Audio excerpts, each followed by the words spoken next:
मानव संसाधन वाला हमारा चैप्टर चल रहा है 12वें नंबर का, और उसमें टॉपिक है हमारा सेक्स रेशियो यानी लिंगानुपात। लिंगानुपात के बारे में हम चर्चा कर रहे थे।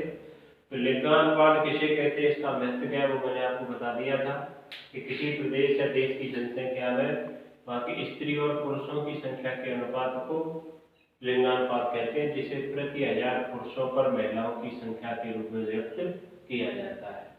और इसका महत्व की अगर बात करें तो ये किसी प्रदेश या देश की जनसंख्या के दिए गए समय में वहाँ की सामाजिक स्थिति को मापने का सबसे अच्छा सूचक माना जाता है। ठीक है, तो ये लिंगानुपात में महत्व दिया। भारत की अगर हम बात करें तो भारत में लिंगानुपात महिलाओं के अनुपात में क्या है, प्रतिकूल है। यानी हमारे देश में महिलाओं की संख्या जो है पुरुषों की तुलना में कम है। तो इससे कहा जा सकता है कि हालत खराब है। और सर्वाधिक लिंगानुपात वाला जो राज्य था हमारे देश का वो केरल था, और सबसे कम जो था वो हरियाणा था। यहाँ पे आपने क्लियर कर लिया था। आज हम बात करने वाले हैं राजस्थान के संदर्भ में कि राजस्थान की लिंगानुपात में क्या स्थिति है, और उससे रिलेटिव आज आपके लिए 3 क्वेश्चन है होमवर्क के अंदर।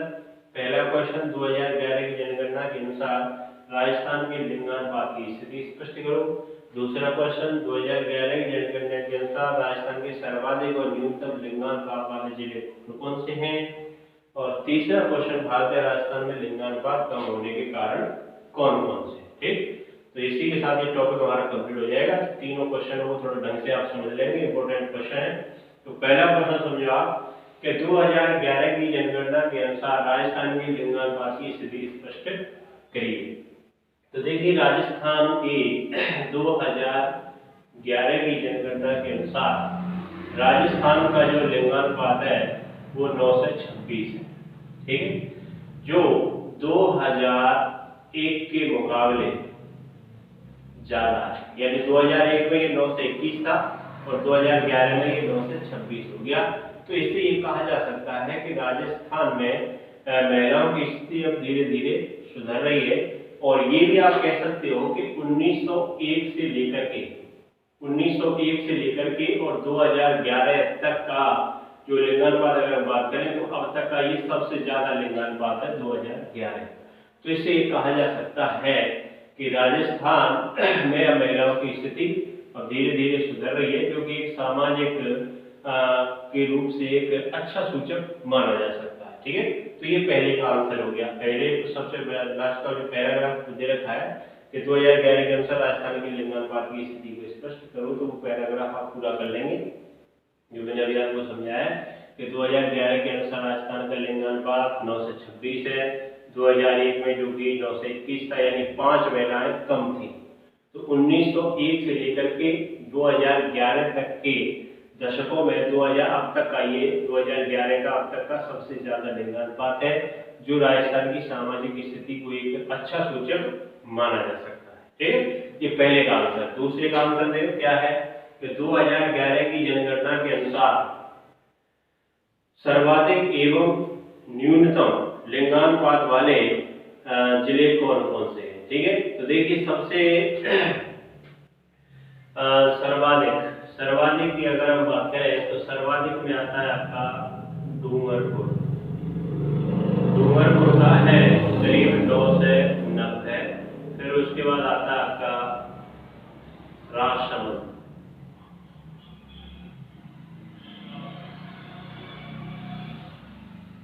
अब 2021 के आंकड़े आएंगे जब ये बदल जाएंगे। अब आपका बांसवाड़ा आगे निकल रहा है, लेकिन आपको तो किताब के अकॉर्डिंग चल रहा है।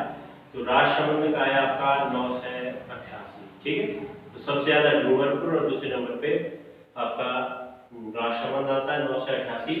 और सबसे कम न्यूनतम के अगर पूछ रहा है तो न्यूनतम में आता है आपका सबसे कम है आपका धौलपुर जिला। और धौलपुर का लिंगानुपात वो केवल है आपका 845।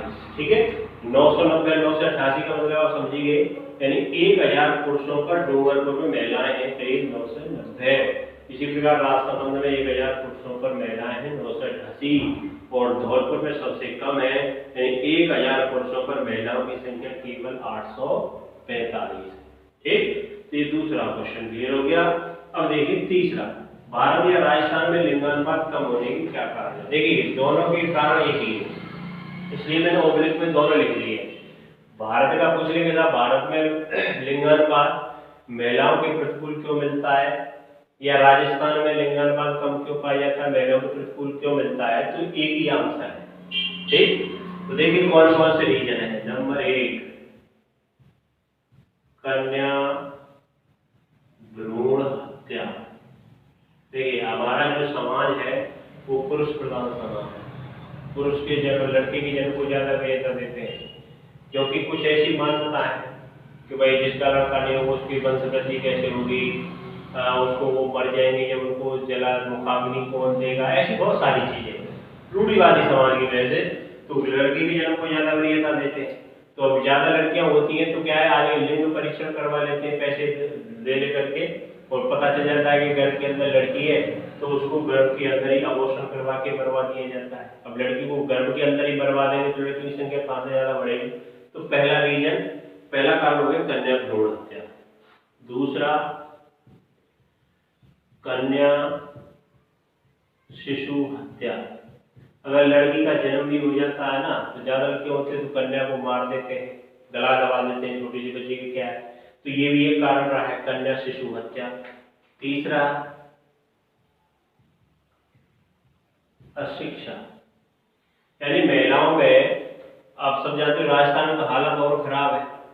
राजस्थान में आज भी महिला 50% की समथिंग अनपढ़ है, जिन पेपर का नाम लिखना तक नहीं आता है, और इसकी वजह से बताइए जब उन पर नाम लिखना तक नहीं आता है, उनके अंदर कोई योग्यता नहीं है, तो वो हमेशा क्या है, पुरुषों पर ही निर्भर रहती है। ठीक है, अपनी आवश्यकताओं की पूर्ति के लिए तो वो आत्मनिर्भर नहीं होती है, जैसा उनको घर वाले या पुरुष वर्ग उनको जैसा लगता है उसी कंडीशन में वो रहती है, कई बार कुपोषण का शिकार हो जाती है। ठीक है, तो इसी वजह से, अशिक्षा की वजह से उनकी संख्या जो ज्यादा नहीं बढ़ पाती है, वो बढ़ जाती है। और